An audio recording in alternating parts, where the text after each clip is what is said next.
یەکێک لەو مەرجانەی یاخود لەو ئاکامانەی کە پێویستە جێبەجێ بکرێت بەڕاستی ئەمە وەکو وەزارەتی شارەوانی کە لە دوینە کە داوای هەماهەنگی لە پارێزگای هەولێر دەکەین ئەوەیە بەستانی پیوەری ئاوە هەروە خوێندنەوەی پیوەری ئاوە کە دادەنرێتن حتمەن هەموو هاوڵاتیان ئاویان بۆ دەچی چونکە چەند جاری دیشت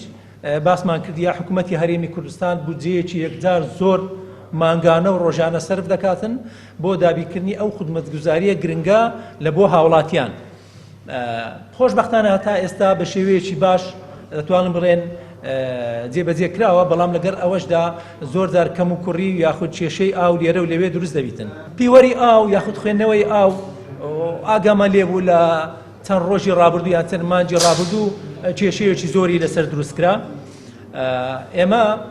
بۆ ئەوەی بە شێوەیەکی قانونیانە زیاتر دەست بکەین بە هەنگاوەکان ئیتر ئەوە بوو نووسراومان کرد بۆ ئەنجومەنی وەزیران